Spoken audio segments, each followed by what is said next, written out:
ਹੁਣ ਦੇਖੋ, ਹੁਣ कुछ ना अपने यूनिट्स ने, जिमें अपने यूनिट्स हो गए, एक तो हो गया यूनिट मास का, एक हो गया एनर्जी का। ये ਆਪਾਂ ਨੇ ਨਾ ਨਵੇਂ यूनिट डिफाइन किए। ਆਪਾਂ ਨੇ ਕਿਹਾ यार ਤੁਸੀਂ मास का ਕਿਹੜਾ यूनिट यूज करते हो, ਤੁਸੀਂ ਕਿਹਾ जी SI यूनिट मास का ਆਪਣੇ ਕੋਲੇ ਹੁੰਦਾ kg। मैं ਤੁਹਾਡੇ ਤੋਂ ਪੁੱਛਿਆ ਕਿ what is the mass of the electron. ਹੁਣ ਇਲੈਕਟ੍ਰੋਨ ਦਾ ਮਾਸ ਤੁਸੀਂ ਮੈਨੂੰ ਦੱਸਿਆ ਕੇਜੀਸ ਦੇ ਵਿੱਚ ਵੀ, ਉਹਦੀ ਤਾਂ ਕੋਈ ਨਾ ਕੋਈ ਵੈਲਿਊ ਤਾਂ ਦੇਖੋ ਹੈਗੀ ਆ। ਜਿਵੇਂ ਮਾਸ ਆਫ ਪ੍ਰੋਟੋਨ ਹੈ, ਵੈਲਿਊ ਤਾਂ ਇਹਦੀ ਕੇਜੀ ਚ ਆਊਗੀ। बट ये तो एक तरह आई होया कि जे मैं तुहानू पूछां कि भाई तुहाडी हाइट कितनी है, तो तुसीं मैनू दसोगे सर मेरी हाइट हैगी है 0.005 मीटर, सॉरी किलोमीटर। हुण आह की कॉन्सैप्ट होया, सोचा जाए तो मीटर दे विच चलो 5 मीटर ही होया, तुसीं 3 ला लो, 3 मीटर का तो हुंदा ही है नॉर्मल बंदा। तो तुसीं ऐ ला लो भी हाइट जे मैं सोचा 2 मीटर या 3 मीटर की हाइट रहूगी उसकी 3 मीटर। कित्थे तां तुसीं कहना कि मेरी हाइट है जी 3 मीटर, ते कित्थे तुसीं कहना कि मेरी हाइट है 3.003 किलोमीटर, या तुसीं कहो 3 × 10⁻³ किलोमीटर। यार इहदा की मतलब है? Does it make any sense? आपां कहांगे इहदा कोई मतलब नहीं बनिया। जे तुहानूं मैं पुछां कि बठिंडे तो लैके चंडीगढ़ जाना ते अपने कोले डिस्टेंस कितना टोटल, तुसीं एक तां कहो 250 किलोमीटर, ते एक तुसीं मैनूं दो सेंटीमीटर च जवाब, ते मीटर च कितना हो गया इन्ना, ते सेंटीमीटर हो गए इन्ने, इन्ने सेंटीमीटर, ते 1 2 3 4 5 6 तुसीं कहोगे 2.5 × 10⁻⁷ सेंटीमीटर। भी यार आह की गल है, तुसीं सीधा सीधा कह दो ना 250 किलोमीटर। 250 किलोमीटर बोलिया सही है, आह की गल बनी भी सेंटीमीटर तुसीं जवाब दिंदे हो, आह गलत है। तुसीं मैनूं किलोमीटर जवाब दो। ते जदों मैं तुहानूं पुछया हाइट, आह की कॉन्सैप्ट होया यार, तुसीं किलोमीटर जवाब देई जांदे हो, हाइट मैनूं तुसीं मीटर च दिओ, सेंटीमीटर च दिओ। भी आह दा कोई कॉन्सैप्ट नहीं बनिया। उवें ही आपां ने पुछया कि प्रोटोन का कितना मास है, तुसीं मैनूं किलो दे विच जवाब दिता। मैं कहा यार तुसीं की गल्लां करी जांदे हो, किलो पता किड्डा वड्डा यूनिट हुंदा, किलो बहुत वड्डा यूनिट है। ते मैं तुहाडे तों सिर्फ एक प्रोटोन का मास पुछया। प्रोटोन का मास ना ग्राम च भी नहीं गा, वो इन्नी ज़्यादा छोटी वैल्यू है कि तुसीं किलो दे विच देई जांदे हो। यार की गल बनी? ये तो उही गल होई कि तुसीं हाइट आपदी किलोमीटर दस्सी जांदे हो। इस करके आपां ने एक नवां यूनिट डिफाइन किया। आपां ने नवां यूनिट डिफाइन किया 1 AMU, ਉਹਦਾ नाम रखिया एटॉमिक मास यूनिट। बई एटॉमिक वैल्यूज ਨੂੰ ਜੇ ਆਪਾਂ ਨੇ ਦੇਖਣਾ ਹੈ, ਇਲੈਕਟ੍ਰੋਨ, ਪ੍ਰੋਟੋਨ, ਨਿਊਟਰੋਨ, ਜੇ ਉਹਨਾਂ ਦੀ ਗੱਲ ਕਰਨੀ ਹੈ, ਕਿਸੇ ਨਿਊਕਲੀਅਸ ਦੇ ਮਾਸ ਦੀ ਗੱਲ ਕਰਨੀ ਹੈ, ਤਾਂ ਆਪਾਂ ਕਿਲੋ ਨਹੀਂ ਯੂਜ਼ ਕਰਦੇ, ਆਪਾਂ ਐਟॉमिक ਮਾਸ ਯੂਨਿਟ ਯੂਜ਼ ਕਰਦੇ ਹਾਂ। AMU ਯੂਜ਼ ਕਰਦੇ ਹਾਂ ਆਪਾਂ। ਹੁਣ AMU ਨੂੰ ਆਪਾਂ ਪਹਿਲਾਂ ਡਿਫਾਈਨ ਕਿਵੇਂ ਕਰੀਏ? ਦੇਖੋ ਪ੍ਰੋਟੋਨ ਦਾ ਮਾਸ ਤੇ ਨਿਊਟਰੋਨ ਦਾ ਮਾਸ ਤੁਸੀਂ ਦੱਸਤਾ ਮੈਨੂੰ ਕਿਲੋ 'ਚ ਵੀ ਦਿੱਤਾ, बट मैं चाहना कि यार एक बैटर सिस्टम बनना चाहिए। We don't want to talk in KGs. तो आपने किया एक छोटा यूनिट क्रिएट किया, जिवें कि मिलीमीटर, सेंटीमीटर, उवें आप एक छोटा यूनिट क्रिएट किया 1 AMU। तो इनू डिफाइन आप आपकी मर्जी नाल करांगे भी कितनी क्वांटिटी में तुसीं 1 AMU लेना है। आपकी मर्जी नाल ही कहता। हुण जिवें तुसीं मान लो किलो, तुसीं आपकी मर्जी नाल ही लिफाफा भर लिया, तुसीं कहा यार आह वाला इन्ना क भर नूं 1 किलो कहांगे, उदों तुसीं ओनूं 1 किलो कहण लग गए, ਉਹ 1 किलो सैट हो गया। उवें आपां ने 1 AMU भी डिफाइन किया। तो 1 AMU आपां किवें करिए? Actual mass of carbon 12 atom, कहते कार्बन 12 एटम का आपां मास लेना है, क्योंकि ज़्यादातर दुनिया कार्बन की बनी हुई है। तो आपां कार्बन 12 नूं फंडामेंटल मन्निया। कार्बन 12 का जिन्ना मास हुंदा है,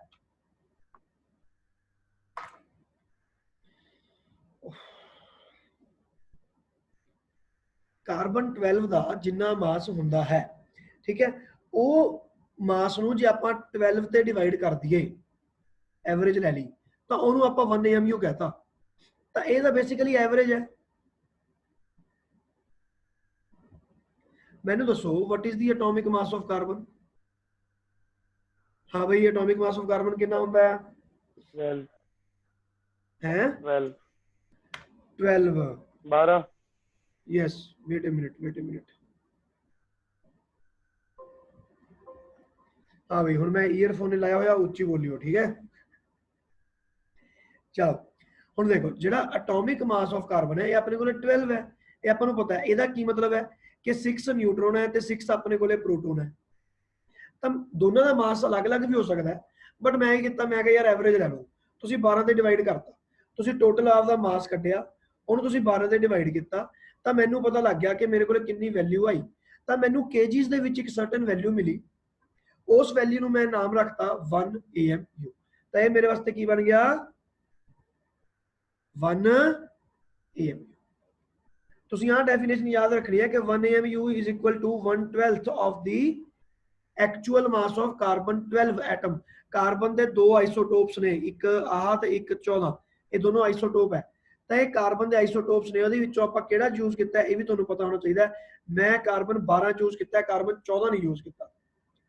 ਤਾਂ C12 ਨੂੰ ਯੂਜ਼ ਕਰਕੇ ਆਪਾਂ 12 ਤੇ ਡਿਵਾਈਡ ਕਰਕੇ 1 AMU ਦੀ ਐਕਚੁਅਲ ਵੈਲਿਊ ਫਾਈਂਡ ਕੀਤੀ। ਉਹਦੀ ਆਪਣੇ ਕੋਲੇ ਕੋਈ ਸਰਟਨ ਵੈਲਿਊ ਆ ਗਈ ਜਿਹੜੀ ਕਿ ਆਈ। ਉਹਦੇ ਵਿੱਚ ਆਪਾਂ ਨੇ ਫਿਰ ਮਾਸ ਆਫ ਪ੍ਰੋਟੋਨ ਜਾਂ ਮਾਸ ਆਫ ਨਿਊਟਰੋਨ ਫਾਈਂਡ ਕੀਤਾ। ਤਾਂ ਮਾਸ ਆਫ ਪ੍ਰੋਟੋਨ ਤੇ ਨਿਊਟਰੋਨ ਆਪਾਂ ਨੂੰ ਮਿਲ ਗਏ EMU ਦੇ ਵਿੱਚ। ਤਾਂ ਇਹ ਕਿੰਨਾ ਬਣ ਗਿਆ 1.0073 AMU ਐਂਡ 1.0086 AMU। ਤੇ ਇਲੈਕਟ੍ਰੋਨ ਦਾ ਮਾਸ ਜਮਾਂ ਹੀ ਘੱਟ ਸੀ 0.0005। ਤੁਸੀਂ ਇਹ ਦੇਖੋ ਕਿ AMU ਦੇ ਵਿੱਚ ਵੀ ਆਪਣੇ ਕੋਲੇ ਇੰਨੀ ਗੰਦੀ ਵੈਲਿਊ ਆ ਰਹੀ ਹੈ ਇਲੈਕਟ੍ਰੋਨ ਦੇ ਮਾਸ ਦੀ। बट लेना पड़ेगा, आप कुछ कर नहीं सकते क्योंकि अपनी आ वाली वैल्यू अप्रोक्सीमेटली इक्वल टू 1 आ रही है। तो we do not want to have even smaller unit, ਆਪਾਂ ਨੂੰ AMU ਦੇ ਵਿੱਚ ਕੰਮ ਚਲਾਉਣਾ ਪਏਗਾ। ਤਾਂ AMU ਦੇ ਹਿਸਾਬ ਨਾਲ ਜੇ ਸੋਚੀਏ ਤਾਂ mass of proton is 1.0073 and mass of neutron is 1.0086। But ਤੁਸੀਂ ਇਹ ਚੀਜ਼ਾਂ ਨੂੰ ਯਾਦ ਰੱਖਣਾ, ਇਹਨਾਂ ਨੂੰ ਆਪਾਂ ਅਪਰੋਕਸੀਮੇਟਲੀ 1 ਲੈ ਲੈਂਦੇ ਆ। ਤਾਂ ਤੁਸੀਂ ਜੇ ਇਹਨੂੰ 1 AMU ਕਹਿ ਦੋਗੇ ਤਾਂ ਆਪਣੇ ਵਾਸਤੇ ਕੋਈ ਪ੍ਰੋਬਲਮ ਨਹੀਂ ਹੈ। ਬਟ ਤੁਸੀਂ ਇਹ ਲਿਖਣਾ ਨਹੀਂ ਕਿਤੇ, ਕੋਈ ਨੂਮੈਰੀਕਲ ਆ ਗਿਆ ਤੁਸੀਂ 1 AMU ਲੈ ਲਿਆ, it's a separate case. But ਆਪਾਂ ਲਿਖਣੀਆਂ ਆਈ ਵੈਲਿਊਜ਼ ਨੇ। ਤਾਂ ਆਹ ਤਿੰਨ ਵੈਲਿਊਜ਼ ਬੇਟਾ ਤੁਹਾਨੂੰ ਯਾਦ ਹੋਣੀਆਂ ਚਾਹੀਦੀਆਂ ਨੇ ਕਿ what is the mass of the proton, mass of the neutron and mass of the electron in AMU। ਇਹ ਤੁਹਾਨੂੰ ਪਤਾ ਹੋਣਾ ਚਾਹੀਦਾ ਹੈ। ਬੱਚੋ ਗੱਲ ਕਲੀਅਰ ਹੋਈ ਤਾਂ ਬੋਲੋ ਯੈਸ, ਜੇ नहीं हुई तो बोलो no. Sir yes sir. Sir हमने सर मास के लिए सर कार्बन 12 क्यों लिया डिफाइन करने के लिए एटॉमिक मास? सर कार्बन 12 क्यों लिया सर हमने 1 AMU को डिफाइन करने के लिए? बेटा कार्बन 12 हमने एटम इसलिए लिया क्योंकि कार्बन 12 हमारा ना मोस्ट कॉमन एलिमेंट है अर्थ पे।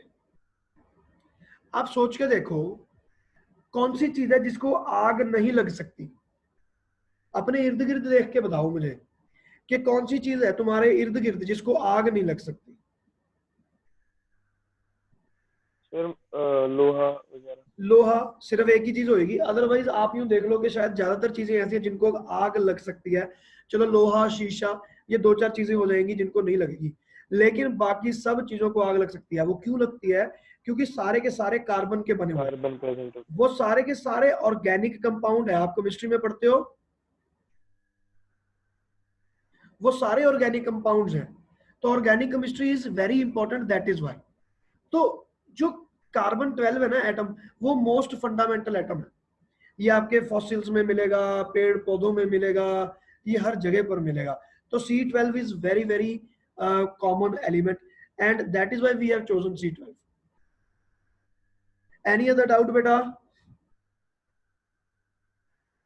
सर हमको C12 का मास कैसे पता चला? AMU तो बाद में आया। हाँ बेटा ये एक्सपेरिमेंटल वैल्यू है। जैसे हमने केमिस्ट्री में नहीं आप करते हो कि हम मोल ले लिया, जैसे आप मान लो कि मैंने कार्बन का कुछ ले लिया, कि कितने मोल्स मैंने ले लिए, तो उसमें हम मान के चलते हैं कि 1 mole is equal to 6.023 into 10⁻23 atoms और मॉलिक्यूल कुछ भी ले सकते हो। तो 1 मोल कार्बन एटम अगर हम लेंगे तो उसका वेट हम देख सकते हैं कि ग्राम में कितना आता है। तो वो हमने ग्राम या केजीज में तोल लिया, उसको हमने उतने एटम पे डिवाइड करके फाइंड कर लिया। तो ये भी एवरेज वैल्यूज ही होती हैं, दीज आर नॉट 100% सटीक आई कैन से। ठीक है, द ओनली थिंग इज कि जो भी आपकी 1 AMU की value I, whether it is like whatever it is, जो भी वैल्यू आती है वो कितनी ऑब्जेक्टिव है, हम जितनी वैल्यू आती है उसको मान के चलेंगे। अब जैसे मान लिया जाए आपने बोला कि 1 मीटर को आपने SI यूनिट बना दिया, तो आपने इसको इतनी अहमियत क्यों दी 1 मीटर को? और 1 मीटर की लेंथ है कितनी? आपको कहोगे सर इतनी बड़ी जो लेंथ है मेरे पास दैट इज 1 मीटर। बट अगर मैं इतनी को ले लेता या इतनी को ले लेता या इतनी ले लेता तो क्या कोई फर्क होता? कोई फर्क ना होता। अगर हम इसकी जगह पे फुट ले लेते तो कोई फर्क होता? कोई फर्क नहीं था। The only thing is standard लेना आपके लिए जरूरी है, एक वैल्यू को स्टैंडर्ड मानना जरूरी है। हमने एक वैल्यू को स्टैंडर्ड माना such a way that 1 metre in USA is equal to 1 metre in India. तो 1 मीटर अगर आपने कहीं जाकर बोला कि जी 1 मीटर चाहिए मुझे कपड़ा चाहिए या 1 मीटर ये चीज चाहिए, तो it will be same whether you are in India or whether you are in US. That is why we have created standards. तो ये जो वैल्यू है ऐसा नहीं है कि ये वैल्यू मेरे पास लाइक 100% एग्जैक्ट वैल्यू है। आपको अभी पता होगा पाई जो है ना, pi is irrational, irrational value. तो इसकी अटकलें लगती रहती हैं कि भाई 3.14 ये वो समथिंग समथिंग समथिंग समथिंग। अभी एक गूगल के कोई एम्प्लॉइज थे, उन्होंने इसको लाइक पता नहीं कितनी डेसिमल प्लेसेस तक फाइंड किया था। I don't remember how much, like 1052 decimals तक, क्योंकि कंप्यूटर है ना, तो computer can create those kind of calculations. तो कंप्यूटर ने की किया, ਉਹਦੀਆਂ ਸਾਰੀਆਂ ਡੈਸੀਮਲਸ ਨੂੰ ਫਾਈਂਡ ਕਰਨ ਲੱਗੇ। ਤਾਂ ਜੇ ਹੁਣ ਆਪਾਂ ਇੰਨੀ ਐਗਜ਼ੈਕਟ ਕੈਲਕੂਲੇਸ਼ਨ ਕਰ ਰਹੇ ਹਾਂ ਤੇ ਗੂਗਲ ਦੀ ਕੰਪਨੀ ਕਰ ਰਹੀ ਹੈ, ਇਹਦਾ ਮਤਲਬ ਤਾਂ ਇਹ ਹੈ ਗੂਗਲ ਦੀ ਕੰਪਨੀ ਤਾਂ 20 ਸਾਲ ਪਹਿਲਾਂ ਬਣੀ ਹੈ। ਇਹਦਾ ਮਤਲਬ ਇਹ ਹੈ ਵੀ सन 2000 ਦੇ ਵਿੱਚ ਆਪਾਂ ਨੂੰ ਪਾਈ ਦੀ ਵੈਲਿਊ 100% एक्यूरेट पता ही नहीं थी। तो ये एक्यूरेट नहीं होती, अप्रोक्सीमेट वैल्यूज होती हैं हमेशा ही, और अप्रोक्सीमेशन होती है। जैसे मान लो मैंने यहाँ पे लिख दिया तो मैं I am sure about this, तो नंबर ऑफ सिग्निफिकेंट फिगर्स कितना है?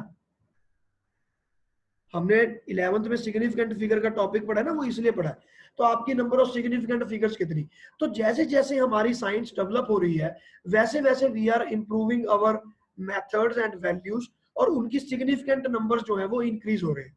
तो जैसे अगर मैं बोलूं कि इलेक्ट्रॉन के ऊपर चार्ज कितना है, तो आप कहोगे 1.6 इंटू 10⁻⁻19। तो मैं आपसे पूछता हूं, आर यू श्योर अबाउट 1.6? क्या इसके बाद 0 है? क्या इसके बाद 1.65 है? क्या इसके बाद 1.68 है? We are not sure about that, है ना। So there is always a practical limit on these things. तो आपने उन बातों में नहीं पढ़ना। हमने कार्बन 12 क्यों चूज किया, आपको पता चल गया। कार्बन 12 का मास कैसे फाइंड किया? एवोगैड्रो नंबर की मदद से। But from where does you get the Avogadro number? There also we have an assumption. So at the end of the day we are starting with assumption only. तो किसी ना किसी point पे हमारी assumption से स्टार्टिंग होनी है। तो अगर आप एक बहुत अच्छे स्टूडेंट हो, धीरे धीरे आगे चलते रहोगे, तो आप कहोगे कि सर ये वाली assumption क्यों है, ये वाली assumption क्यों है। But we have to start with some assumption, no. और उस assumption को आगे आगे हम पुश करते रहे, तो that is the development of human science. तो प्रेजेंटली हमें उतना डेवलप नहीं करना, हमें सिर्फ ये याद रखना है कि भी ये इसका मास था, उसको हमने 1/12 पे डिवाइड किया, 1 AMU की वैल्यू मिली, इन सारे मासेस को हमने डिवाइड किया 1 AMU पे, so we found these values. बस इतनी वैल्यू ही हमें याद रखनी है, इससे ज्यादा याद नहीं रखनी। इज इट ओके बेटा? Yes sir. हाँ भाई, any doubt anybody is having?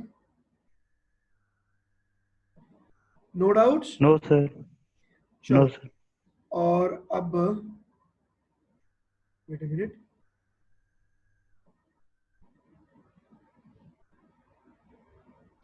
चलो अब इसके आगे चलते हैं। तो ये आगे आपके पास electron volt. Now this is another unit which is very important for us, and आपने ध्यान में रखना है। ये क्या है?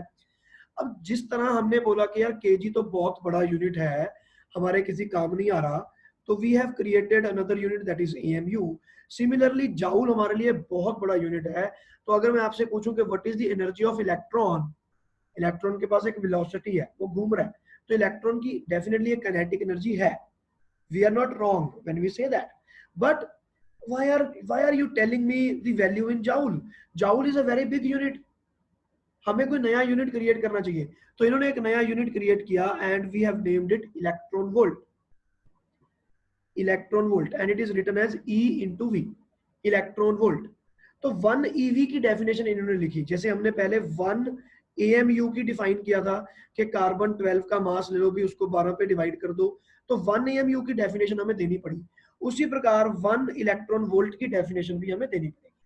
तो इन्होंने बोला कि 1 electron volt is the kinetic energy gained by 1 electron when it is accelerated by 1 volt potential difference. ये वही चीज है जो मेरे से एडविन ने पहले सवाल पूछा था कुछ दिन पहले, और हमने तब भी इसको डिस्कस किया था। तो 1 मतलब इसका ये है कि मान लो मेरे पास एक यहाँ पर इलेक्ट्रोड है और एक इलेक्ट्रोड यहाँ पर है, और मैंने इसके अक्रॉस एक बैटरी लगाई हुई है। कितनी बैटरी लगाई है? 1 वोल्ट। ये पॉजिटिव हो गया, ये नेगेटिव हो गया, और यहां पर मेरे इलेक्ट्रॉन बैठा है एक, और उस इलेक्ट्रॉन की पास एनर्जी कितनी है? 0। अभी वो रुका हुआ है, 0 एनर्जी है। तो ये यहां से ऑब्वियसली इसको रिपेल करेगा, इसको फोर्स लगेगी, ये भजदे भजदे भजदे ਇੱਥੇ ਪਹੁੰਚੇਗਾ। ਜਦੋਂ ਇੱਥੇ ਪਹੁੰਚੇਗਾ ਨਾ ਤਾਂ it will be moving with some certain velocity. ਤੇ ਆਪਾਂ ਕਹਿ ਸਕਦੇ ਹਾਂ ਕਿ ਵੀ ਸਟਾਰਟਿੰਗ ਤੇ ਦੀ ਕਾਈਨੈਟਿਕ એનર્ਜੀ 0 ਸੀਗੀ, ਲੇਕਿਨ ਹੁਣ ਇਹਦੀ kinetic energy is not equal to 0। ਹੁਣ ਇਹਦੀ ਕੁਝ ਕਾਈਨੈਟਿਕ એનર્ਜੀ ਹੈ, ਹੁਣ ਇਹਦੀ ਕੁਝ ਕਾਈਨੈਟਿਕ એનર્ਜੀ ਹੈ। ਤਾਂ ਜਿਹੜੀ ਆ ਹੁਣ ਕਾਈਨੈਟਿਕ એનર્ਜੀ ਹੈਗੀ ਆ ਵਾਲੀ, ਇਹ ਕਾਈਨੈਟਿਕ એનર્ਜੀ ਕਿੰਨੀ ਹੈ? ਤਾਂ ਆਪਾਂ ਕਵਾਂਗੇ ਕਿ ਜੀ 1 ਇਲੈਕਟ੍ਰੋਨ ਤੇ ਵੋਲਟੇਜ ਕਿੰਨੀ ਲੱਗੀ ਸੀ ਆਪਣੀ? 1 ਵੋਲਟ। ਆਪਾਂ ਕਵਾਂਗੇ ਕਿ that is equal to 1 EV। ਇਹ ਆਪਾਂ ਜਾਊਲ ਚ ਨਹੀਂ ਦੇਣੀ, ਤੇ ਜੇ ਮੈਂ ਜਾਊਲ ਚ ਲੈਣੀ ਹੋਵੇ ਤਾਂ ਮੈਂ ਕਿਵੇਂ ਲਵਾਂਗਾ? this is the conversion। 1 joule is equal to 1.6 10 to the power minus 19 joules। 1 electron volt is this। मतलब मैं दोबारा दसदा, जे मेरे को इस तरह का कोई एक्सपेरीमेंट मैं क्रिएट किया है तो मैं 1 वोल्ट इत्थे आपकी वोल्टेज लाई हुई है, तो जे इत्थों दी मैं इलैक्ट्रॉन मैं इत्थे लैके आया तो इहदी एनर्जी 0 है। तो जो मैं इहनूं इत्थों दी छड्डिया ते इत्थे पहुंचिया, तो जिन्नी इहने काइनेटिक एनर्जी गेन की नवीं, इहनूं जो एनर्जी मिल गई, उस एनर्जी नूं आपां जाउल च नहीं लिखते, उहनूं इलैक्ट्रॉन वोल्ट च लिखते हैं। तो आपां लिखांगे 1 इलैक्ट्रॉन वोल्ट। बेटा जी गल क्लीयर होगी? हाँ भाई, एवरीबॉडी ओके? Yes sir. ठीक है, यस सर। ये अपने को आ गया 1 electron volt. Now point to be noted is कि जे अपने को मान लो 2 इलैक्ट्रॉन वोल्ट दिता होवे भी, ਇਹਦਾ ਕੀ मतलब? ਉਹ ਕਹਿੰਦੇ ਇਹਦੇ ਦੋ मतलब है। ਇਹਦਾ मतलब ਇਹ ਹੈ ਕਿ ਜਾਂ ਤਾਂ ਮੇਰੇ ਕੋਲ ਇੱਕੋ ਇਲੈਕਟ੍ਰੋਨ ਸੀ ਲੇਕਿਨ ਤੁਸੀਂ ਵੋਲਟੇਜ 2 ਲਾਈ ਹੋਈ ਸੀ, ਜਾਂ ਤੁਸੀਂ ਕਹਿ ਲਓ ਕਿ ਮੇਰੇ ਕੋਲੇ 2 ਇਲੈਕਟ੍ਰੋਨ ਸੀਗੇ, ਵੋਲਟੇਜ ਇੱਕੋ ਹੀ ਲਾਈ ਹੋਈ ਸੀ। ठीक है ना, आए करके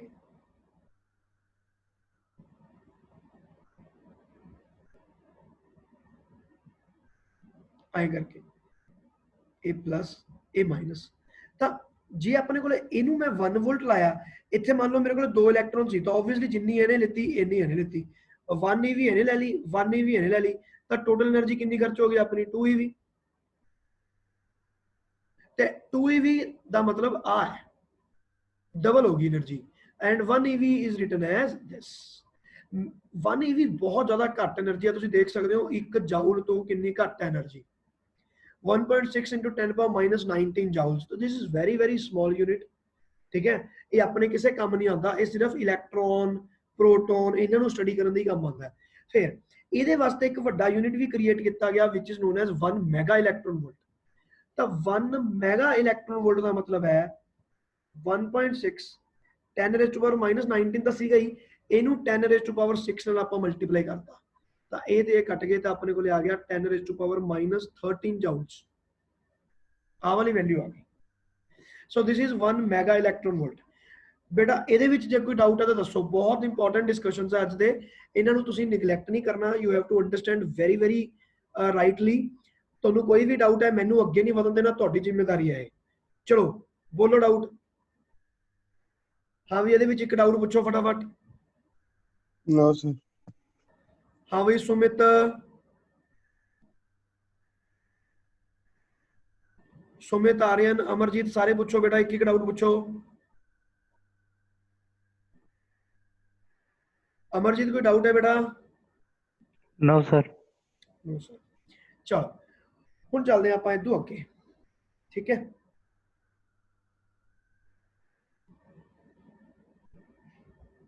सर समझ आ गया सारा।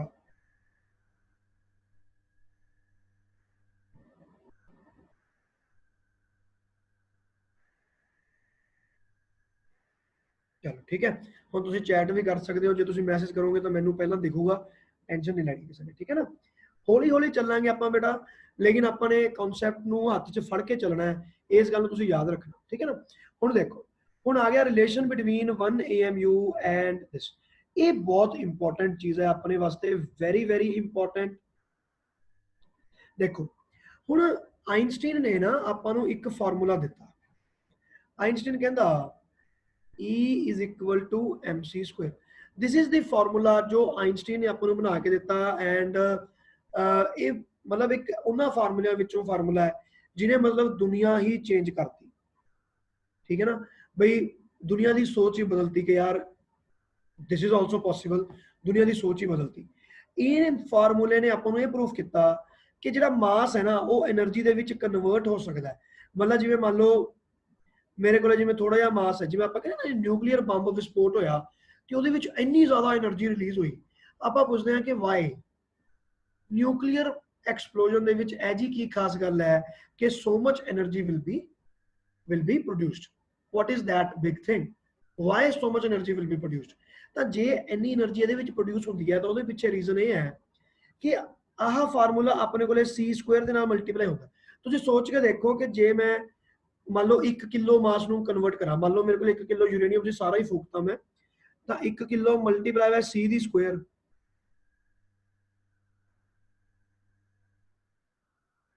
9 into 10 raised to the power 16 ਜਾਊਲ, 10 raised to power 16 ਜਾਊਲ।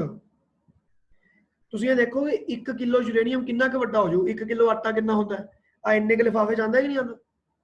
1 kilo uranium ਹੈ ਮੇਰੇ ਕੋਲ ਜੇ, ਤੇ ਜੇ ਮੈਂ 1 ਕਿਲੋ ਯੂਰੇਨੀਅਮ ਨੂੰ ਜੇ ਮੈਂ ਐਕਸਪਲੋਜਨ ਕਰਾਤਾ ਤਾਂ ਮੈਨੂੰ ਇੰਨੀ એનર્ਜੀ ਮਿਲੂਗੀ। ਇਹ એનર્ਜੀ ਕਿਸੇ ਤੋਂ ਸਾਂਭੀ ਨਹੀਂ ਜਾਣੀ। 9 into ਇਹ ਕਿੰਨੀ એનર્ਜੀ ਹੋਗੀ,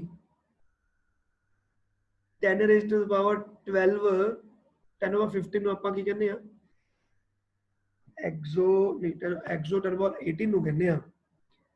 ਚਲੋ ਐਨੀਵੇਜ਼ ਇਹਦਾ ਹਿਸਾਬ ਕਿਤਾਬ ਨਹੀਂ ਲਾ ਰਿਹਾ ਮੈਂ, because like this is very very high energy, any energy ਜਿਹਦੇ ਕਰਕੇ ਨਿਊਕਲੀਅਰ ਪਾਵਰ ਪਲਾਂਟ ਤੇ ਅੱਜ ਆਪਣੀ ਸਾਰੀ ਦੁਨੀਆ ਨਿਊਕਲੀਅਰ ਪਾਵਰ ਪਲਾਂਟ ਦੀ ਤਰਫ ਜਾ ਰਹੀ ਹੈ ਕਿ ਨਿਊਕਲੀਅਰ ਪਾਵਰ ਪਲਾਂਟ ਦੇ ਵਿੱਚ ਜੇ ਤੁਸੀਂ ਇੰਨਾ ਕੁ ਵੀ ਫਿਊਲ ਪਾਤਾ ਨਾ ਤਾਂ ਤੁਹਾਡੇ ਇੰਨੇ ਵੱਡੇ ਜਿਹੜੇ ਕੋਲੇ ਦੇ ਪਹਾੜ ਨੇ, ਉਹ ਪਹਾੜ ਨਹੀਂ, ਤੁਹਾਨੂੰ ਅੱਗ ਲਾਉਣ ਦੀ ਲੋੜ ਨਹੀਂ ਪੈਣੀ। ਤੁਸੀਂ ਇੰਨੇ ਕੁ ਕਿਲੋ ਯੂਰੇਨੀਅਮ ਦੇ ਨਾਲ ਉਨੀ એનર્ਜੀ ਪ੍ਰੋਡਿਊਸ ਕਰ ਸਕਦੇ ਹੋ ਜਿੰਨੀ ਇੱਕ ਕੋਲੇ ਦਾ ਪਹਾੜ એનર્ਜੀ ਕ੍ਰੀਏਟ ਕਰੂਗਾ, ਉਨੀ એનર્ਜੀ ਸਿਰਫ ਇੱਕ ਕਿਲੋ ਦਾ ਯੂਰੇਨੀਅਮ ਕਰ ਸਕਦਾ। ਤਾਂ ਆਪਾਂ ਨੇ ਕੀ ਕੀਤਾ, ਆਪਾਂ ਕਿਹਾ ਕਿ ਸਰ ਤੁਸੀਂ ਕਿਲੋ ਨੂੰ ਮਾਰੋ ਗੋਲੀ, ਤੁਸੀਂ ਐਂ ਦੱਸੋ ਕਿ ਜੇ ਮੈਂ 1 AMU ਮਾਸ ਹੈ ਮੇਰੇ ਕੋਲੇ, ਇਹਨੂੰ ਮੈਂ ਜੇ ਇਲੈਕਟ੍ਰੋਨ ਵੋਲਟ ਦੇ ਵਿੱਚ ਕਨਵਰਟ ਕਰਾਂ ਤਾਂ ਕਿੰਨੀ એનર્ਜੀ ਕਨਵਰਟ ਹੋਊਗੀ। Very small, very understandable. E is equal to mc square formula ਲਗਾਇਆ, m ਦੀ ਜਗ੍ਹਾ ਮੈਨੇ 1 AMU ਲੈ ਲਿਆ ਤੇ ਇੱਥੇ ਮੈਂ c² ਕਰਤਾ, ਇਹਨੂੰ ਮੈਂ ਕਿਲੋ ਚ ਪਾਤਾ, ਇਹਨੂੰ ਐਂ ਪਾਤਾ, ਬਾਅਦ ਚੋਂ ਮੈਨੇ ਇਹਨੂੰ ਇਲੈਕਟ੍ਰੋਨ ਵੋਲਟ ਦੇ ਵਿੱਚ ਕਨਵਰਟ ਕੀਤਾ ਤਾਂ ਮੇਰੇ ਕੋਲੇ ਵੈਲਿਊ ਆ ਗਈ 931 mega electron volt. So 1 AMU if ever converted into energy, it will give this much of the energy to us। Now you see ਜਿਹੜੀ ਇਹ એનર્ਜੀ ਹੈ ਬੇਟਾ, ਠੀਕ ਹੈ ਨਾ, 1 AMU is equal to 931 mega electron volt. Actual ਚ ਸੋਚਿਆ ਜਾਵੇ ਤਾਂ 931 mega electron volt is very very less energy for us. ਜੇ ਮੈਂ ਦੇਖਾਂ ਤਾਂ ਮੇਰੇ ਵਾਸਤੇ ਕੁਝ ਵੀ ਨਹੀਂ, ਬਟ ਜੇ ਮੈਂ ਗੱਲ ਕਰਾਂ ਨਾ ਕਿਸੇ ਕਿਲੋ ਯੂਰੇਨੀਅਮ ਦੀ, ਤਾਂ 1 ਕਿਲੋ ਯੂਰੇਨੀਅਮ ਦੇ ਵਿੱਚ ਪਤਾ ਹੀ ਨਹੀਂ ਕਿੰਨਾ AMU ਹੈ, ਪਤਾ ਹੀ ਨਹੀਂ ਕਿੰਨਾ AMU ਹੈ। ਹਨੇਰੀ ਬਣ ਦੇਣੀ ਉਹਨੇ, ਇੰਨੀ એનર્ਜੀ ਰਿਲੀਜ਼ ਹੋਊ। ਤੁਸੀਂ ਐਂ ਲਾਓ, ਇੱਕ ਸ਼ਹਿਰ ਨੂੰ ਤਬਾਹ ਕਰਨ ਵਾਸਤੇ ਇੱਕ ਮਿਸਾਈਲ ਬਹੁਤ ਹੈ, ਜੇ ਇੱਕ ਮਿਸਾਈਲ ਵੀ ਚੱਲ ਪਈ ਨਾ ਤਾਂ ਪੂਰੇ ਦਾ ਪੂਰਾ ਸ਼ਹਿਰ ਦਾ ਸ਼ਹਿਰ ਖਤਮ ਹੋ ਜਾਊਗਾ। ਤੁਸੀਂ ਇਹ ਦੇਖੋ ਕਿ ਇੰਨੀ ਜ਼ਿਆਦਾ એનર્ਜੀ ਹੈ ਇਹ ਚੀਜ਼। This is that big magnitude, ਇੱਕ ਛੋਟਾ ਮੋਟਾ ਮੈਗਨੀਟਿਊਡ ਨਹੀਂ। ਗੱਲ ਕਲੀਅਰ ਹੋ ਗਈ? ਚਲੋ ਇਦੋਂ ਅੱਗੇ ਚੱਲਦੇ ਹਾਂ ਆਪਾਂ, ਠੀਕ ਹੈ। ਇਹਨੂੰ ਤੁਸੀਂ ਯਾਦ ਰੱਖਣਾ ਹੈ, ਆਹ ਵਾਲੀ ਚੀਜ਼, ਇਹ ਨੂਮੈਰੀਕਲ ਚ ਕੰਮ ਆਉਂਦੀ ਹੈ ਬੇਟਾ, ਨੂਮੈਰੀਕਲਾਂ ਚ ਕੰਮ ਆਉਂਦੀ ਹੈ।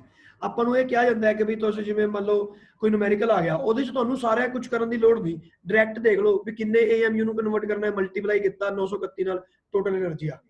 ਮੰਨ ਲਓ 5 AMU haves to be converted. तो ਤੁਹਾਨੂੰ E is equal to MC square formula नहीं यूज करना। ਤੁਹਾਨੂੰ ਕੀ ਕਰਨਾ ਹੈ, ਤੁਸੀਂ ਕਹੋਗੇ ਜੀ 1 ਨਾਲ Ne ਤੇ 5 ਨਾਲ ਕਿੰਨੀ ਹੁੰਦੀ ਹੈ, 5 multiply by 931 mega electron volt. ਗੱਲ ਖਤਮ। Very very handy formula.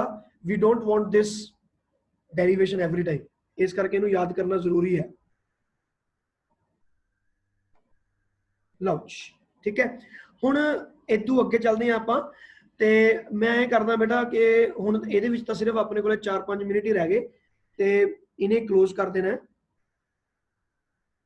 ਤੇ ਆਪਾਂ ਇਹ ਕਰਦੇ ਹਾਂ, ਇੱਕ ਵਾਰ ਇਹਨੂੰ ਡਿਸਕਨੈਕਟ ਕਰਕੇ ਤੁਸੀਂ ਦੁਬਾਰਾ ਮੇਰੇ ਨਾਲ ਕਨੈਕਟ ਕਰ ਲਓ ਫॉर 5-10 ਮਿੰਟਸ ਮੋਰ। ਤੇ within 15 minutes I will complete this topic ਜਿਹੜਾ ਤੁਹਾਡੇ ਸਾਹਮਣੇ ਹੈ, ਨਿਊਕਲੀਅਰ ਸਾਈਜ਼ ਤੇ nuclear density which is very important for today. ਇਹਨੂੰ ਆਪਾਂ ਕੰਪਲੀਟ ਕਰਨਾ ਹੈ, ਠੀਕ ਹੈ। ਤੇ 2 ਆਪਣੇ ਕੋਲੇ ਰਿਕਾਰਡਿੰਗਸ ਹੋ ਜਾਣਗੀਆਂ ਅਲੱਗ-ਅਲੱਗ, ਕੋਈ ਪ੍ਰੋਬਲਮ ਨਹੀਂ, ਉਹਨੂੰ ਅਪਲੋਡ ਕਰ ਦਿਆਂਗੇ। ਚਲੋ, ਤਾਂ ਤੁਸੀਂ ਸਾਰੇ ਦੁਬਾਰਾ ਜੁਆਇਨ ਕਰਨਾ ਹੈ ਬੇਟਾ, ਮੈਂ ਦੁਬਾਰਾ ਕਰੈਕਟ ਕਰਨ ਲੱਗਿਆ, ਠੀਕ ਹੈ। Is everybody okay? हाँ जी sir. Obviously you are okay. Bye.